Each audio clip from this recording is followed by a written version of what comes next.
like you to firstly shuffle these for me and just shuffle until one falls out and then just stop shuffling. You're listening to History Lab. I like to call these my inner purpose cards. Historian Alana Piper and History Lab producer Zoe Ferguson are at a special appointment in Sydney.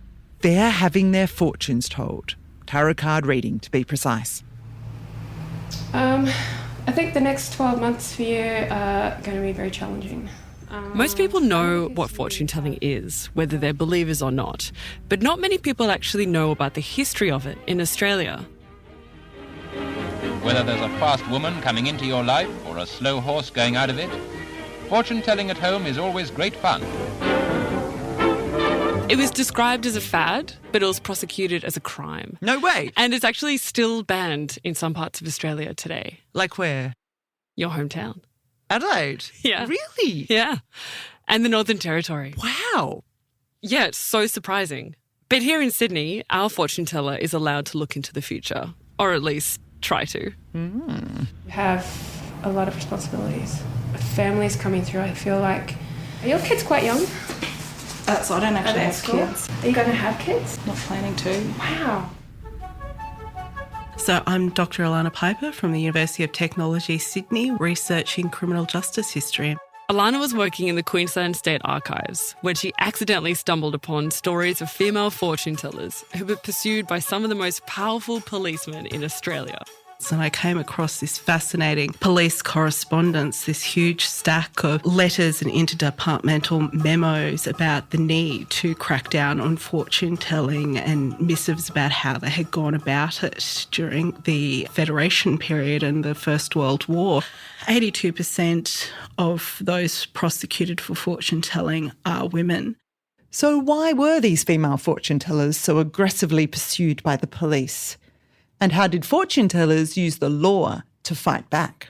It seems like it's slowly growing in popularity during the 1890s, but then it's really during the Federation era that it's professionalised, that it totally explodes into public consciousness that this is a vogue, this is a trend that's going on. Unfortunately, it's a crime.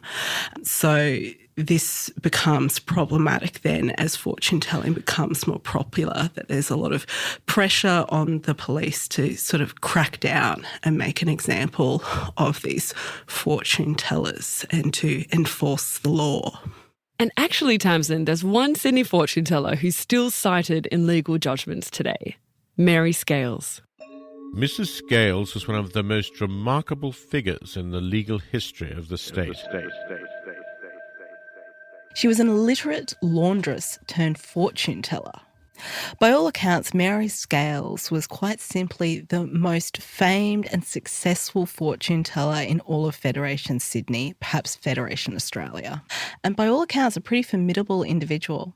So snippets of Mary's colourful life are peppered throughout the newspapers of her day, but her beginnings weren't so fortunate. Her background was actually quite impoverished. She was illiterate. She could only sign her own name. And so she worked in her early life as a washerwoman. But Mary, it seems, had a gift. So eventually Mary comes into contact with an admiral in the Navy and actually sort of does a sort of off-the-cuff reading for him, which he's so impressed by. He introduces her to the creme de la creme of Sydney society and starts to promote her as this really gifted clairvoyant. Slowly, she built a reputation for herself, and this is what landed her in the newspapers. So there's a number of surviving illustrations in various newspapers at the time in the 1910s. But the best illustration I think we have of Mary is a photograph from the 1920s where we see quite an ordinary looking woman in many ways, an older woman. She's dressed in black hat.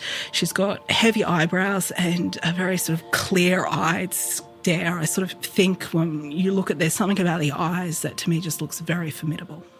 But in cartoons, Mary was depicted in a much less flattering light. They appeared in newspapers such as the scandal rag Truth, which really had a stock in trade in moral campaigning and inciting moral panics about various behaviours that they saw as incompatible with Australian values, including fortune telling. So Federation era Australia, modern nation state is being made a fool of by these archaic practices. Yeah, there are letters to the editors in newspapers absolutely sort of complaining this, that are signed things like A Citizen or White Australia, saying, you know, we can't let this continue if we're going to be sort of seen as a legitimate nation on the world stage. How can we be associated with this superstitious practice?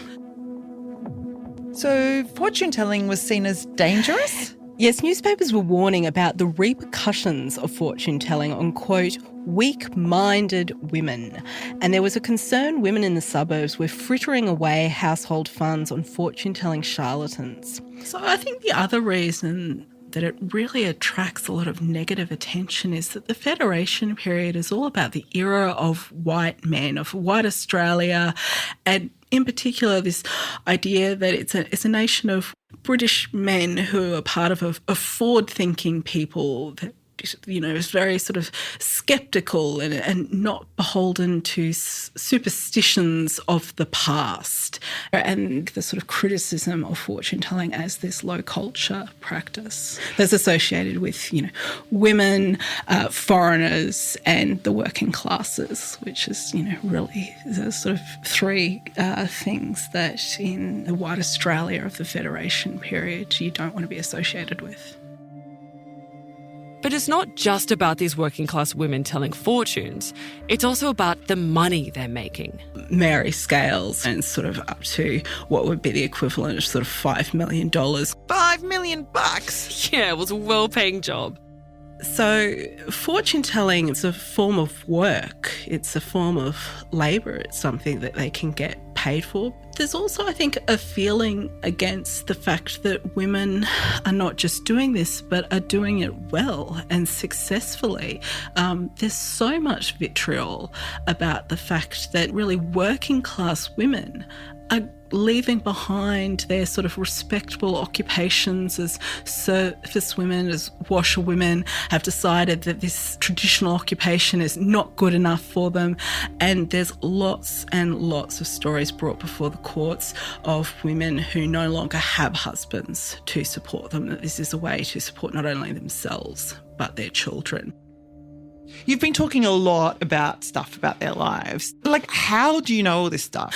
So I actually went through all the sort of newspaper reports on fortune-telling prosecutions from 1900 through to 1918 and constructed a table of all the women and men who are prosecuted. We do have enough to know that the average age of women who are coming up before the courts is 43 years old. So these were women in the autumn years of their life? Exactly. In 1901, a woman's life expectancy was around 60 years old. And these women would have been factory workers or laundresses who were probably unable to continue physically demanding work, but they still needed to make a buck. And fortune-telling was the perfect solution.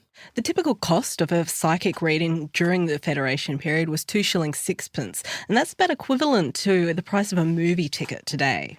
One estimate that sort of gets thrown around in the newspapers a lot is that they were earning on an average of £3 to £5 a week, which again is really great in terms of working class conditions for women at the time, and in fact a wage that's almost sort of double what you might expect to make as a servant or a factory worker. And there are some women who are earning well in excess of that.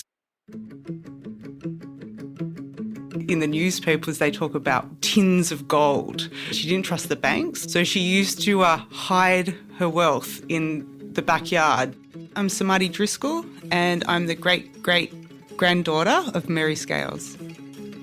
Samadhi is a family historian, and she discovered her infamous ancestor by accident. One day, driving with my brother in Randwick, and I was telling him about the book that I was working on and this person who could speak to ghosts, and he said, "Oh, you know, we have a psychic ancestor." And I was like, "What?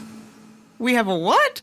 Really, he didn't know too much. He just knew that she was a fortune teller and that she had made a lot of money. And I thought, wow, okay, why don't I know about her? So I tried to find out a little bit more information from my family, and not much was forthcoming. So Samadhi next tried searching Trove. I mean, it's amazing. It's kind of like Google for historians. Yeah, and she typed in Mary Scales. all these articles came up. Psychic, Mrs. Scales, her strange story. Alleged fortune teller Mary Scales before the court. Scales of justice.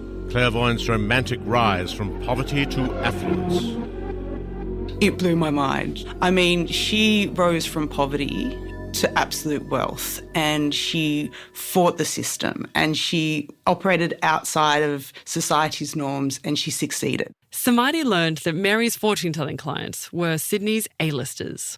Mark Foy, who's a very eccentric businessman, he was very successful in creating shopping centres in Australia. The stories go, he doesn't make a decision unless he consults Mary first. And there are stories that actually Lady Carrington comes to her and gets her fortunes told. Lady Carrington, she's the wife of the Governor of New South Wales. And what's the Governor's wife doing getting her fortune told? Wasn't it illegal? Yeah, it was, but it was also really popular at parties and in ballrooms. This sort of catapults her into this new class of society. It turns into this incredibly lucrative business. But of course, not everybody was such a fan of fortune telling. It's about 1903, and this is the first encounter with the law. For Mary, this would be the first of many. A police officer comes to her shop to arrest her for false fortune telling. So Mary had a shop at the Sydney Arcade in King Street where her husband, George, was her receptionist. And so she lifts up her skirt and underneath her skirt, in her stocking, she's got this pouch of money full of gold coins, and she just takes it and goes, well, George, you better have this then, and passes it over to George. And the police officer is dumbfounded, probably has never seen that much money in his life, and just looks to George. And George says, what do you think of a woman like that? Hang on a second. How does Samadi know this? I mean, is it some sort of family law that's been passed down? No, so she only found out this story and what her great-great-grandfather George said because it was reported in the newspaper The Truth in 1922. Yeah, The Truth was a pretty notorious scandal sheet, as I recall. And I'm not sure I'd believe everything it says. And anyway, wasn't Mary arrested in 1903? Why is it being reported almost 20 years later? Well, that's because Mary brought an appeal to the High Court. Really? Yeah. Go, Mary. I know, and we'll come back to that. But Mary first took on the police after she was arrested a second time. So I think her most important legacy to the profession at the time, but also to law in Australia into this day, is that she challenges one of the fortune-telling prosecutions that's made against her in 1907. She has the money, so she engages legal representation, and they challenge the legality of the law, the statute being used to prosecute all the fortune tellers. What was she arguing? So she argued that even though Australia had inherited an English law that criminalised fortune-telling, conditions in Australia were quite different to those in England, where fortune-telling was associated with vagrancy and the Romani people, so-called gypsies. It's ruled that this was not received law in the Australian colonies, and based on that judgment, the prosecution against Mary is rendered moot, and the police try to appeal the decision. They take it all the way to the High Court of Australia, which has only been in formation for a few years at this point, and the High Court rules in Mary's favour. Oh, wow. So she won. Yeah. But it was a short-lived victory. Because next year, New South Wales, in its Police Offences Act, includes a provision against fortune-telling, so it continues to be prosecuted. But a big win at the time for fortune-tellers. So actually, in a way, because of Mary's case, the law against fortune tellers became even harsher. Mm-hmm. But Mary was a woman who didn't give up, and years later she would use her first fortune-telling arrest to her benefit. In 1920, George Scales dies, and he leaves a will that does not please Mary at all. Okay, what did it say? It bequeathed his money to Mary, but there were two things wrong with this. Firstly, it was her money to begin with, and secondly, it was going to be drip-fed to her in a weekly allowance. So what did she do? She contested the will, of course.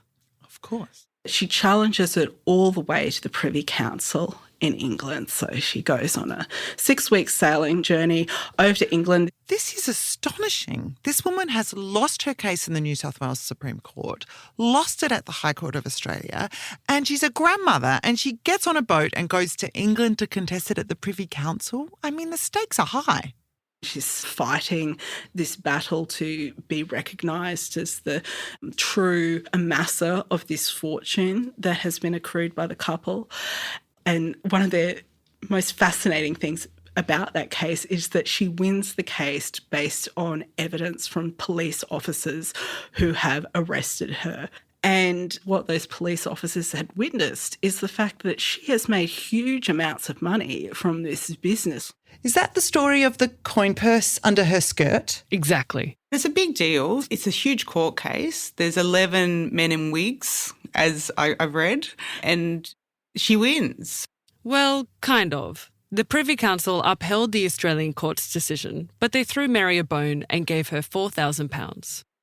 This is much more than throwing Mary a bone. I mean, the Privy Council ruled in favour of one of her claims. Yes, and Mary actually ended up with £20,000. The Privy Council ruled that the initial £4,000 had been invested, quite savvily, on her behalf. It's a substantial amount of money. She sails back to Australia and the money's due to be released on a particular day just after she sails back. And the night before she's to get the money, she died.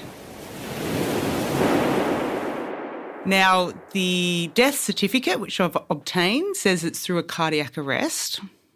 This is sort of interesting. It seems like she had no heart problems before that.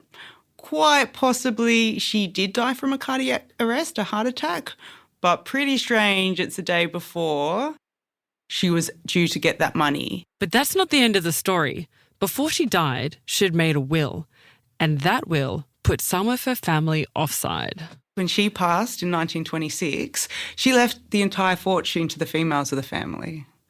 So I believe her sons inherit some money, but the ongoing fortune is only through the female lineage for 3 generations. So the money was put in a trust account and it could only be used for medical bills, education and fashion. What else do you need? I know, right? It meant that my grandmother and great aunties went to the best boarding schools and also the other females in that lineage, dance lessons, anything that was of betterment for the woman, they were able to tap into and use. And, of course, the fantastic fashion. So the Scales women lived in Manly and they were always impeccably dressed, gorgeous fabrics and fabulous hats. They were the envy of the Manly fairies, apparently. If she left all this money to these women, would you describe her will as a feminist will? Yeah, definitely. I think perhaps a sort of feminist acknowledgement that she's had it tough and, had to battle first against the police and then against her own family. And, that made her eager to ensure future generations of the women in her family wouldn't have to go through something similar.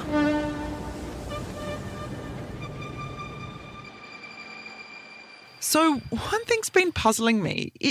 If fortune telling is a crime because it's a form of fraud, what if fortune tellers really, really, really believed that what they were saying was true? I mean, isn't there a good faith defence? So this has been, I think, the biggest issue in the history of fortune-telling regulation across England and Australia and Canada and the United States. That's Jeremy Patrick. He's a legal historian at the University of Southern Queensland, and he's interested in fortune-telling, witchcraft, spirituality, and their interaction with the law. This issue of whether there is a sort of good faith defense, an affirmative defense, that the fortune teller really believes that they have the power to do what they're doing. Because from that perspective, we might say they're not defrauding anybody if they really think they can do what they're doing. But courts have unanimously held that, no, that's not a defense. Except for when they did. There was a short time in England when the good faith defence could be used. In that 3-year period between roughly 1918 and 1921, that defense did exist. And the courts held that someone who sincerely believed they had the ability to do something by that nature wasn't defrauding someone. They might have been mistaken, but that's different than intentional fraud. But then the courts changed their mind again, and this fortune-telling loophole was closed, and the law reverted back to the idea that it doesn't matter whether the fortune teller believes that they can do what they can do. Nobody can do what they can do, and anybody who says they can, whether they believe it or not, is defrauding people. Okay, so the courts thought fortune tellers were frauds, but we also know they were really popular in Australia. Were the police officers also among their fans? the short answer is yes. But fortune tellers had to be really smart about how they dealt with police. And no one was smarter than Madame Repra. So Alice Harper, aka Madame Repra, was a fortune teller who practiced for many years through the 1890s and early 1900s, sort of travelling around Australia to various cities and regional towns. Then in 1914, she wanted a permanent base. And so she decides to set up premises in South Yarra in Chapel Street and decides to take the initiative of actually getting in touch with the Chief Police Commissioner, Alfred Sainsbury, and ask him to sort of judge whether her business is legitimate or not. What? So she willingly went to the police? Yeah, and Alfred Sainsbury seemed to have quite liked her. So Sainsbury visits with Madame Repra, Alice Harper, and finds her charming, well-educated, and he's sort of tempted to be lenient with her, but he's a bit concerned, so he makes a bargain with her. He's going to send an undercover detective to visit her premises and to see the way that she conducts her business. But Madame Repra had a plan. What Alice Harper was relying on was a sort of skirting around the laws around fortune telling. She was suggesting that character reading actually wasn't about telling the future. So she might look at someone and sort of intuit things about their character, and based on that might give them advice about their future of things that they, should do or should not do based on their innate character. So a detective was sent along to Madame Repra's shop. She spots straight away that he's a detective that has been sent and tells him lots of things about his character. She did a stellar reading on him. Madame Repra absolutely knocks it out of the park with the character reading. So Sainsbury then writes to Madame Repra to say that her business is within the law, and more than that, she's been credited as being an absolute genius. But she had another move up her sleeve. So Madame Repra then puts this letter up in the window of her shop as sort of the best advertisement that she's probably had at this point from the Chief Commissioner of Police himself. I can guess this public display kind of upset the police. Hugely. Police ask her to take that down after a couple of weeks, which she complies with. But she kept the letter, right? Yeah, you would not get rid of a letter like that. And just a year later, in 1915, there was a police crackdown on fortune tellers. So when Madame Repra got a hearing in court, her defence lawyer stood up. And of course, what does he produce in evidence? But the letter from the police commissioner himself saying that her business is within the law because she's doing character readings. Well, maybe she could see into the future after all. Tamsin, that's embarrassing. But it was also embarrassing for Sainsbury, the Chief Police Commissioner, when he had to take the stand. Sainsbury is not happy at all at this point. He actually refuses to face the bench the entire time he's being questioned. But Sainsbury is forced to acknowledge that he did write this letter, that he had sent this detective in who had given Madame Repra a wonderful testimonial. As a result of this, the police is very embarrassed. Sainsbury is reprimanded by the bench. So Madame Repra, aka Alice Harper, got off? Sadly, no. She was still fined £7 10 shillings, which would be around $800 today. And that's actually double the normal amount that fortune tellers were usually fined in those circumstances. But that is because they decided Madame Repra was so successful and so good at what she did that she was charging double the usual fee of fortune tellers. So they doubled her fine.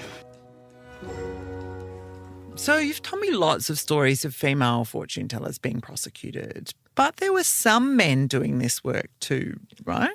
There were, but they sold themselves differently. Jeremy Patrick can explain. Often, male fortune tellers would style themselves as professional scientific astrologers. They would give themselves titles like Professor of the Sidereal Sciences, and try and purport that what they were doing was not involved in the occult or didn't involve the supernatural. So they argued that what they were doing was science? Yeah, they called it an inquiry into the stars. But remember, at this time, it wasn't exactly clear what science was. And how the stars magnetically pull on our brain chemistry and thus affect what we as individuals will do in the future. And this explanation, it was, well, quite different to how women sold their fortune telling.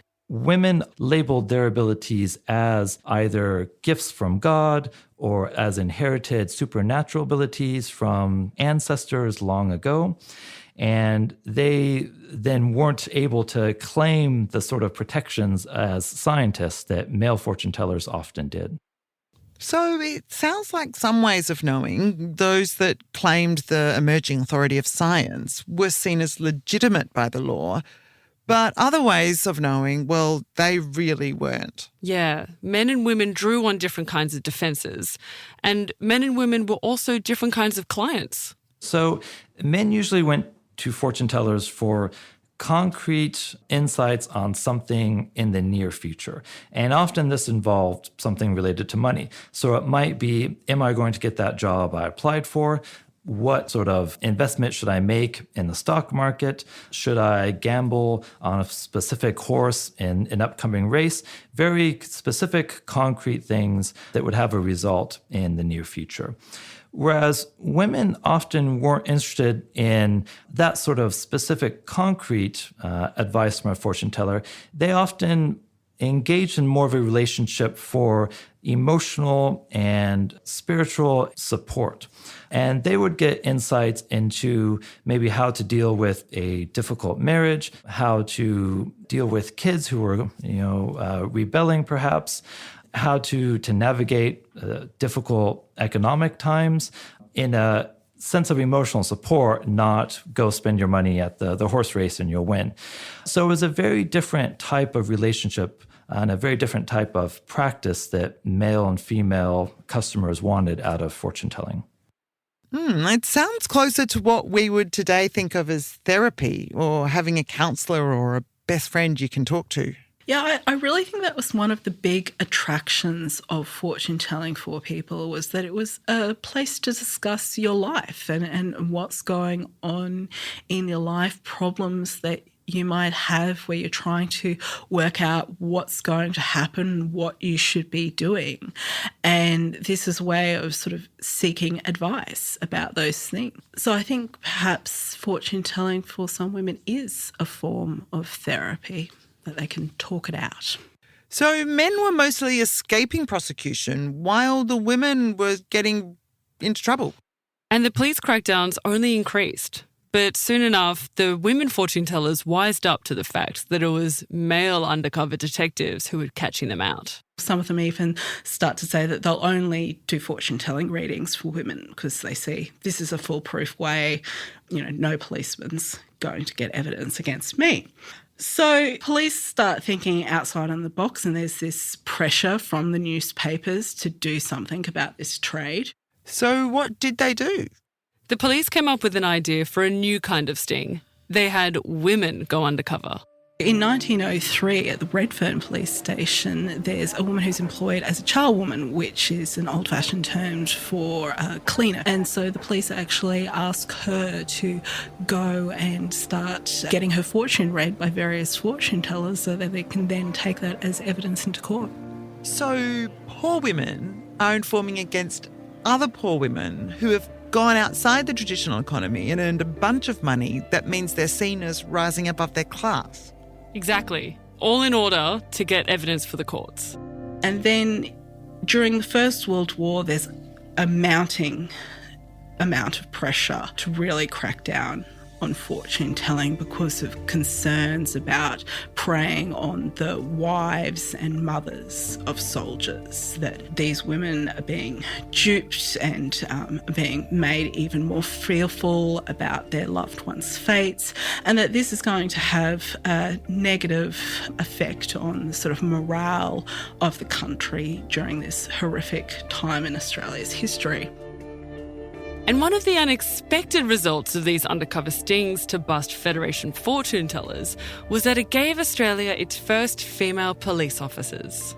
By the end of World War I, basically every state, apart from Queensland, has female police employed. Part of the work that's best publicised during this period that they're most known for is the fortune-telling prosecutions. And this really gets them a lot of public support for this idea of having women on the police force.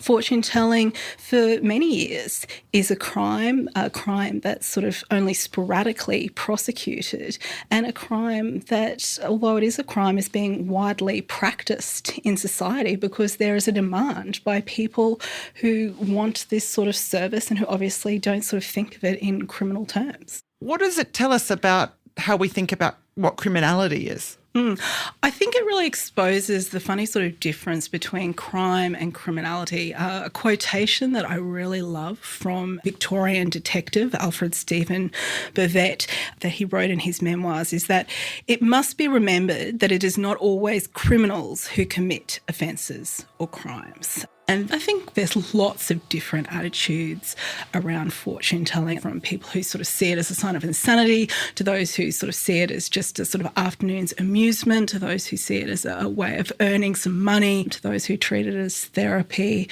and to those who just sort of see it as pure fraud.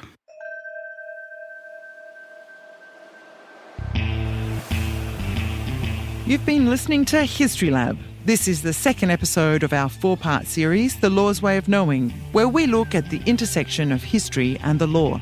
Head to our website, historylab.net, to see the record of an Australian fortune teller from 1898. And next time on History Lab, how a mother's thumbprint became a sure sign. Dropping February 18. History Lab is made on the lands of the Gadigal people of the Eora Nation, whose land was never ceded. Thanks to our collaborating historian, Dr. Alana Piper. This episode was made by producer Zoe Ferguson. The executive producer was Emma Lancaster. Supervising producer was Sarah Mashman. And sound engineering and mixing was by Output Media. Our story consultant and editor was Belinda Lopez. Thanks also to those we spoke with: Jeremy Patrick, Samadhi Driscoll, and our modern-day fortune teller. Thank you also to our voice actor, Rod Chambers. And thank you also to our wonderful glam friends at the National Library of Australia and the New South Wales State Archives. History Lab is made by the Australian Centre for Public History and Impact Studios at UTS, and in collaboration with our media partner, 2SER 107.3 FM.